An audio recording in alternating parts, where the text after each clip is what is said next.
freedom. We often take it for granted. Staff Sergeant Carlos A. Benitez, 710 Cavalry. Staff Sergeant Jesse Infante, 166 Armor. Hundreds of soldiers from southern Colorado making the ultimate sacrifice. Love being a leader and taking care of his soldiers. They have lost their lives in recent wars. He would have been a wonderful father. Leaving behind families, children growing up knowing their dad was a hero. She is definitely a little miracle. It took us 8 years to get her, and just when we found out that we were pregnant, that same month we lost him. And for the thousands of troops coming home from serving in Iraq and Afghanistan and other areas, it's a time of joy for soldiers and their families. Wonderful. It was great. But once home, it can often be humbling. There's a lot more wounded guys coming back. We're going to see a lot of them, especially when everything is shut down and everybody's home. Bringing new challenges, the memories, the heartache.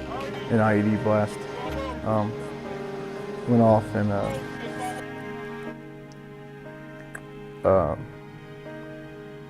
piece of shrapnel hit him in the face and killed him. Studies have found that up to 1/3 of soldiers coming home from Iraq could suffer from PTSD. There's probably the angriest you've ever been at someone, and that anger, and you can't calm down, and it's like dealing with that, but out of nowhere, it just comes on.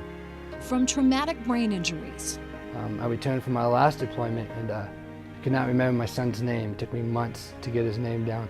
TBI is a big issue. I mean, we're getting hit by some very big explosions. And it's shaking your brains, and it's shaking your insides. And loss of limbs. I couldn't realize why I was getting up. Couldn't get up, and the reason why is because I didn't have any legs, obviously. Dealing with visible and hidden wounds, soldiers, along with their families, are looking for ways to cope and heal. I didn't want to admit that something was wrong with me. That was my biggest thing. The military offers help in so many ways, but there are other organizations out in our community here to help when it comes to transitioning back into the community. Doesn't matter. I can still make a difference. Hello and welcome to Stories of Freedom. I'm Veta Urbonis. Over the next half hour, we will introduce you to many brave heroes who will share their stories of pain, loss, love, and even hope. The goal, to create awareness as thousands of troops transition home from Iraq. We first want to introduce you to Brandon Adam, who was severely injured in Iraq. It's a simple story of a stay-at-home dad. This is Elena. You're a goofy girl. Working hard to raise his 8-month-old miracle. She loves this thing more than anything. She loves hanging out with Dad.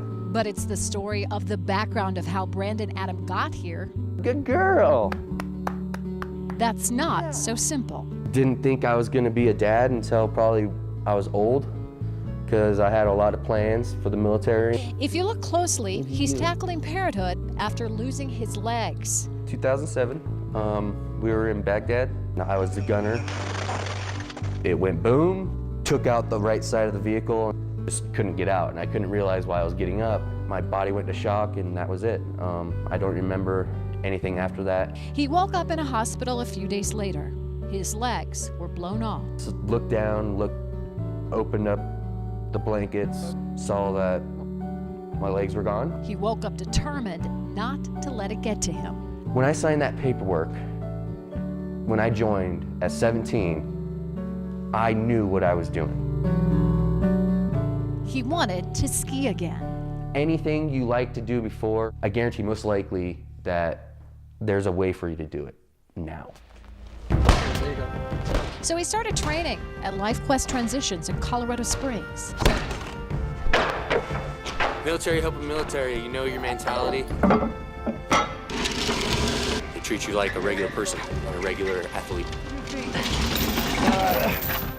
He decided to take up monocross. It's pretty much border cross and skier cross, just with a sit ski. Essentially, extreme skiing with no legs. The smallest jump is 50 feet. He even came in second in the X Games in Aspen, and now tackling a new challenge. We're trying to get it into Olympics for Russia, but we'll see.